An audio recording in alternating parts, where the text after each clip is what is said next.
3000 జూబ్లీహిల్స్లో ఓటుకు 3000 రూపాయలట. మరి ఓటుకు 3000 కొన్ని ప్రాంతాల్లో 5000 కొన్ని ప్రాంతాలు. నేను కూడా నిన్న రాత్రి ఒక దగ్గరికి సంబంధించిన జూబ్లీహిల్స్ కాన్స్టిట్యున్సీలో ఓ చోటుకు పోతే వాళ్ళు చెప్తా ఉన్నారు 3000 నుంచి 5000 ఇస్తున్నారు, ఆల్రెడీ ఇచ్చిపోయారు కూడా పైసలు. 2000 చొప్పున ఇస్తామని ఓ పార్టీ హామీ అట. ఓటుకు 3000 2000 చొప్పున ఇస్తామని ఓ పార్టీ హామీ, 1000 పెంచి ఇస్తున్న మరో పార్టీ, ప్రచారం ముగియక ముందుకే పంపిణీ, బూత్ల వారీగా ఓట్ల కొనుగోలు షురు, జూబ్లీహిల్స్లో ఈటెక్కిన ప్రచారం. ఇప్పుడు ఇక 11వ తారీఖున ఎలక్షన్స్, ఇక 2వ తారీఖు 8వ తారీఖు, ఇక 3 రోజులు, అతి ముఖ్యమైనటువంటి 3 రోజులు ఇది. ఇక 3 రోజులల్లా రేపు సాయంత్రం వరకు ప్రచారానికి తెరబడబోతా ఉన్నది. ఇక ప్రచారానికి తెరబడపోయిన తర్వాత నెక్స్ట్ జరిగేది ఏంటి? ఇక పైసల పంపిణీ. దయచేసి ఒక మాట మాత్రం నేను చెప్పదలుచుకున్నాను. ఇది ఈ ఓటుకి 3000 5000 తీసుకొని మనం ఓటేస్తే ఇక మనం ఏమంటారు, ఇక మనం ఒక అభివృద్ధిని మనం నాశనం చేసుకున్నట్టే. మనకు కావాల్సినటువంటి పైసలు కాదు కదా మనకు.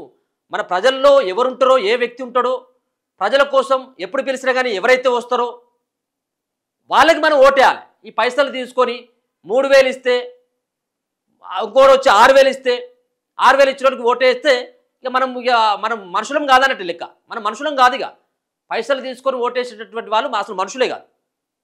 దీనికి ఒక ఉదాహరణగా అయితే చెప్పగలుగుతాం. ఒక ఏది ఉంటుందంటే ఒక చిన్న కథ. ఏదైతే ఒక దొంగ ఒక ఇంటికి వస్తాడట. దేనికి? దొంగతనానికి ఒక ఇంటికి వస్తే ఇంటికాడ ఉన్నటువంటి ఒక కుక్క ఉంటుంది. ఆ దొంగను చూసి ఏం చేస్తుందంటే కుక్క మొరగకుంటూ ఉంటుంది.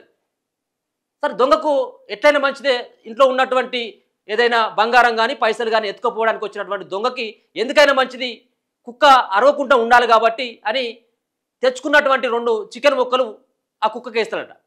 అప్పుడు కుక్క అరసుడు స్టార్ట్ చేస్తుంది. అరే, నేనేమో బొక్కలే ముందుకేమో కుక్క అరవలేదు, నేను బొక్కలేసిన తర్వాత కుక్క అరుస్తుంది ఏంది అని చెప్పేసి ఇక్కడ ఉన్నటువంటి ఒక దొంగకు అనుమానం వస్తుందట. దొంగకు అనుమానం వచ్చి కుక్కను అడుగుతాడు, అరే మరి నీకు ఇంతకుముందేమో నేను ఏం బొక్కలు ముక్కలేనప్పుడేమో అరవలేదు, ఇప్పుడు నేను బొక్కలు ముక్కలేసిన తర్వాత ఎందుకు అరుస్తున్నాం అని చెప్పేసి కుక్కను అడిగితే అంటదట కదా, మీరు మా ఇంటికి వచ్చినప్పుడు మా బంధువులు కావచ్చు, మా బంధువులకు సంబంధించినటువంటి ఇంకా వాళ్ళకు చుట్టాలు కావచ్చు అన్నటువంటి ఒక ఉద్దేశంతో నేను అరవలేదు నిన్ను చూసి. కానీ నువ్వు ఎప్పుడైతే నువ్వు నాకు బొక్కలు వేసినావో ముక్కలు వేసినావో నువ్వు నాకు దొంగ అని చెప్పేసి అర్థమైపోయింది, అందుకని నేను అరిసిన అని చెప్పేసి కుక్క చెప్తుందట దొంగకి. సో కుక్కే ఆ విధంగా ఆలోచించింది. అంటే మనకు ఒక బొక్కలేసి మనల్ని లొంగ తీసుకున్నటువంటి ప్రయత్నం చేస్తూ ఉన్నాడు కాబట్టి వీడు దొంగ అని చెప్పేసి కుక్క అర్థం చేసుకున్నది. మనుషులమైనటువంటి మనం అర్థం చేసుకోవాలి కదా. మనకు 3000 5000 రూపాయలు ఇచ్చి మన ఓటు దొంగిలించడానికి వస్తున్నటువంటి, మన ఓటుని అడగడానికి, మన ఓటుని వాళ్ళ వైపు లాక్కోవడానికి వస్తున్నటువంటి వ్యక్తిని మనం అర్థం చేసుకోవాలి కదా. అంటే కుక్కే అంత ఆలోచించినప్పుడు మనిషిగా మనం ఉన్నప్పుడు ఇంకెంత ఆలోచించాలనేది మనం ఒక్కసారి రివైండ్ చేసుకోవాల్సినటువంటి అవసరం ఖచ్చితంగా ఉన్నది. పైసలు ఇచ్చినోడు ఎప్పుడైనా కానీ దొంగే. వాడు ఇలా 3000 ఇచ్చిందంటే నీ దగ్గర నుంచి 30,000 లాక్కుంటాడు. అది కాదు కదా. అది ఏది మన వాళ్ళకి సంబంధించిన పైసల కంపెనీ లేదు కదా. నీకు 3000 ఊరికే ఇస్తాడా? ఊరికే కాదు కదా. నీకు అక్కడ ఓటు ఉంది కాబట్టి ఇస్తాడు. నీ ఓటు డబ్బాలు ఎప్పుడైతే పడుతుందో కథం కొలాబ్స్. కాబట్టి మనం ఓటేసినప్పుడు ఒకసారి ఆలోచించాల్సినటువంటి అవసరం ఉన్నది. ఎవరు మంచి ఎవరు చెడు, ఎవరికి మనకు ఎప్పుడు మనం పిలిచినా మనకు ఆపదలు ఆదుకుంటాడు అన్నటువంటి దాన్ని మనం బేరీజ్ చేసుకోవాలి. వాళ్ళ దగ్గర పైసలు ఉన్నాయా, పైసలు లేవా, ఈ పైసలు కాదు, మనకు కావాల్సింది అభివృద్ధి కావాలి. జూబ్లీహిల్స్ ఉప ఎన్నికల ఓట్ల కొనుగోలు మొదలైంది. ప్రచార పర్వం ముగియక ముందుకే పార్టీలు బూత్ల వారీగా ఓటర్లకు డబ్బుని పంపిణీ ప్రారంభించాయి. ఓ ప్రధాన పార్టీ ఏకంగా ఓటుకు 3000 చొప్పున పంపిణీ చేస్తుండడం గమనార్హం. మొన్నటి వరకు ఓటుకు 2000 చొప్పున ఇస్తామంటూ ఓ ప్రధాన పార్టీకి చెందిన బూత్ ఇన్ఛార్జి హామీ ఇచ్చిండు. అయితే ఈ విషయం తెలుసుకున్న మరో ప్రధాన పార్టీ బూత్ ఇన్ఛార్జి దానికి ఒక 1000 రూపాయలు పెంచి 3000 చొప్పున పంచుతున్నారు. సాధారణంగా ఎన్నికల ప్రచారం ముగిసిన తర్వాత రాజకీయ పార్టీలు గుట్టు చప్పుడు కాకుండా ఓటర్లను కలిసి డబ్బులు మందు పంపిణీ చేస్తుంటాయి. కానీ ఈసారి మాత్రం ముందుగానే మొదలుపెట్టేశాయి. ప్రచారం ముగిశాక డబ్బు పంపిణీ అడ్డంకులు వస్తాయనే ఉద్దేశంతో ముందుగానే అప్రమత్తమైనట్లు తెలుస్తున్నది. ఓవైపు పోలీసుల తనిఖీలు, మరోవైపు ఎన్నికల స్క్వాడ్లు ఆయా రాష్ట్రాల ముఖ్య నేతల ఇళ్లలో సైతం సోదాలు చేస్తున్నాయి. దీంతో ప్రచారం సాగుతుండగానే డబ్బు పంపిణీ కూడా కానిచ్చేస్తున్నారు. ఇందుకోసం బూతుల వారీగా ఇప్పటికే కమిటీలను ఏర్పాటు చేశారు. ఈ కమిటీలో స్థానిక కార్యకర్తలతో పాటు జిల్లాల నుంచి వచ్చిన వారు సమన్వయం చేసేలా ఇన్ఛార్జీలను నియమించారు. వీరి ద్వారా బూతుల వారీగా ఆయా ప్రాంతాల్లో, అపార్ట్మెంట్లలో, ఇళ్లల్లో ఓటర్లను గుర్తింపు ప్రక్రియ చేపట్టారు. బూత్ కమిటీలతో కలిసి ఆయా ఓటర్లకు డబ్బుని పంపిణీ చేస్తున్నారు. దీంతో నియోజకవర్గంలో ప్రచారం మరింత హీటెక్కింది. ఆన్లైన్ పేమెంట్ కూడా అవైలబుల్ ఉన్నాయట. ఇట్లా కూడా ఫోన్ పేలు, గూగుల్ పేలు ఉన్నా కానీ చేసేస్తున్నారట. యూసఫ్గూడలో ఓ బస్తీలో 4 అంతస్తుల భవనంలో 4 కుటుంబాలు ఉండగా అందులో 2 కుటుంబాలకు మాత్రమే ఓ బూత్లో ఓట్లున్నాయి. 2 రోజుల క్రితం ఓ ప్రధాన పార్టీకి చెందిన బూత్ ఇన్ఛార్జి ఆ కుటుంబాలను కలిశారు. ఓటుకు 2000 చొప్పున పోలింగ్కు 2 రోజుల ముందు ఇస్తామని మాటిచ్చారు. ఆన్లైన్లో యూపీఐ పేమెంట్కు అవకాశం కలిగిన ఫోన్ నెంబర్లు సైతం తీసుకున్నారు. ఈలోపు శుక్రవారం మధ్యాహ్నం మరో ప్రధాన పార్టీకి చెందిన బూత్ ఇన్ఛార్జి ఆ కుటుంబాలను కలిశారు. ఒక్కో ఓటరుకు 3000 చొప్పున పంపిణీ కూడా చేశారు. ఒక కుటుంబంలో 4 ఓట్లుంటే 12,000 ఇచ్చిళ్ళు. మరో కుటుంబంలో 2 ఓట్లుంటే 6,000 చెల్లించారు. తమ పార్టీకే ఓటు వేయాలని వారి నుంచి హామీ పొందారు. కాగా అదే పార్టీకి చెందిన మరో బూత్ కమిటీ రహీమద్ నగర్ డివిజన్లో ఓ బస్తీలో ఓటుకు 2,500 చొప్పున చెల్లించినట్లు తెలిసింది. దీంతో పోలింగ్కు 2 రోజుల ముందు ఇస్తామన్న మరో పార్టీ నేతలు ముందు చెప్పినట్లుగా ఓటుకు 2,000 ఇస్తారా, వారు కూడా రేటు పెంచుతారా అన్నది ఆసక్తికరంగా మారింది.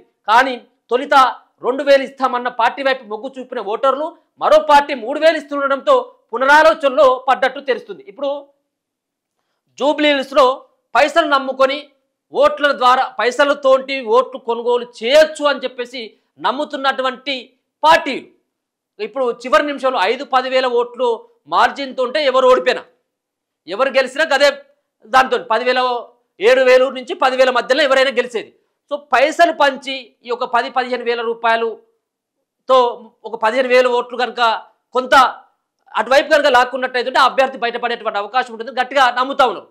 ప్రచారం చేసింది ఇన్ని రోజుల పాటు, ఈ 6 నెలల పాటు, మాగంటి గోపినాథ్ చనిపోయినప్పటి నుంచి ఇప్పటి వరకు మేమే అని చెప్పేసి ప్రచారం చేసుకోవడంలో, అలాగే ఖర్చు పెట్టుకోవడంలో ఉన్నటువంటి వాళ్ళు ఎవరైతే ఉన్నారో ఈ 3 రోజుల పాటు అన్ని ఖర్చులు ఒక దిక్కు, ఈ 3 రోజులు పెట్టేటువంటి ఖర్చు ఒక దిక్కు అన్నట్టు. సో ఈ 3 రోజుల ఖర్చుకి ఎవరు వెనకాడట్లేదు. ఇలా 3,000 అయినాయి, ఇలా 2,000 ఇస్తే ఇంకో పార్టీ అయినా 3,000 ఇచ్చిండు. మరి అవతల పార్టీ ఊకుంటాడా? ఊకోడు. మళ్ళీ ఏం చేస్తాడు? దానికి ఇంకొక 500-1000 రూపాయలు పెంచి 4,000 చేస్తాడు. మరి 4,000 చేసినాక ఇంకోటి ఊకుంటాడు 5,000. సో మొత్తానికి 5,000 ఖచ్చితంగా రీచ్ అవుతుంది ఈ ఎన్నికల్లో, ఖచ్చితంగా అవుతుంది.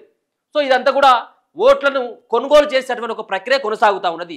దయచేసి నేను ఇంతకుముందు చెప్పినట్టుగానే మనం కుక్కే ఆలోచించింది, బొక్క వేసినటువంటి వాడు ఖచ్చితంగా అవతలోడు దొంగ. మనుషులమైనటువంటి మనం వాడు నోటిస్తున్నాడు అంటే మన దగ్గర ఉన్నటువంటి ఓటును కొనుగోలు చేసి ఏ విధంగా దౌర్జన్యం చేస్తారనేది ఒకసారి ఆలోచించారు. మరి అవతలోడు ఎవరు ఇవ్వట్లేదుగా, ఇయ్యేటటువంటి వాళ్ళకి ఎవరికి వేయాలంటే ఇప్పుడు 3 పార్టీలలో పైసలు ఇస్తారు. ఉన్నది ప్రధానమైనటువంటి పార్టీ, కేంద్రంలో బీజేపీ, రాష్ట్రంలో కాంగ్రెస్ పార్టీ, ప్రతిపక్షంలో బీఆర్ఎస్ పార్టీ. 10 ఏళ్ల పాటు రాష్ట్రాన్ని నాశనం చేసినటువంటి పార్టీ అది ఉంది. సో మరి ఏ పార్టీకి వేయాలి మరి వీళ్ళు? సో డిసైడ్ చేసుకోవాలి. ఏం డిసైడ్ చేసుకోవాలి? మనకు సరే పైసలు ఇచ్చినటువంటి వాళ్ళలో సో ఎవరు మంచోళ్ళు అనేది కూడా చూడాలా. వాడు 5,000 ఇచ్చిండు కాబట్టి ఓ దొంగ తీసుకొచ్చి 5,000 ఇచ్చిండు, లేకపోతే ఇంకో వాళ్ళు తీసుకొచ్చి 10,000 ఇచ్చిండు అంటే అది కాదు కదా. పైసల కోసం దయచేసి అమ్ముడు పోద్దని చెప్పేసి మరోసారి కోరుకుంటా ఉన్నాం. జూబ్లీహిల్స్ ఉప ఎన్నికల వేళ 3.33 కోట్ల నగదు స్వాధీనం, 701.63 లీటర్ల మద్యం సీజు, 1.37 లక్షల విలువైన కుక్కర్లు, కానుకలు కూడా. కోడ్ ఉల్లంఘనపై 25 కేసులు నమోదు. జిల్లా ఎన్నికల అధికారి ఆర్వి కర్ణన్ వెల్లడి. ఇగో ఈయన పట్టుకున్నటువంటి పైసల విలువ ఎంత? 3,33 లక్షలట. 3,33 లక్షల రూపాయలు. ఏ పొలిటికల్ లీడర్ దగ్గర నుంచి కాదు ఇదంతా కూడా. అలా ఆ కార్లో పోతా ఉంటే 5 లక్షలు 10 లక్షలు తీసుకుపోతా ఉంటే కొంతమందికి అవగాహన లేక వాళ్ళు తీసుకుపోతా ఉన్నాయి. ఇక ఇప్పుడు మరి ఓటుకు 3,000 చొప్పున 5,000 చొప్పున పంచుతా ఉన్నారని చెప్పేసి ఒక వార్త వచ్చింది కదా. అప్పుడు బాధ్యతలు పట్టుకున్నటువంటి అవి లెక్క ఎన్నికల అధికారులకు అది మీ ఖాతాలో వేసుకోండి. పైసలు పంచకుండా కట్టడి చేయరు. ఓటుకు 3,000 అంటే దాదాపుగా ఎన్ని కోట్ల రూపాయలు పంచాలో అర్థం చేసుకోవచ్చు మనం. 4 లక్షల మందికి 4 లక్షల మంది ఉన్నారు.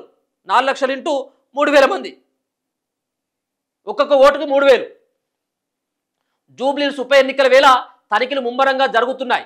చెక్ పోస్టులు ఏర్పాటు చేసి పోలీసులు, ఫ్లయింగ్ స్క్వాడ్స్ స్టాటిక్ సర్వేలెన్స్ బృందాలు నిర్వహించిన తనిఖీల్లో 3.33 కోట్ల నగదును స్వాధీనం చేసుకున్నట్లు జిల్లా ఎన్నికల అధికారి ఆర్వి కర్ణన్ శుక్రవారం ఓ ప్రకటనలో తెలిపారు.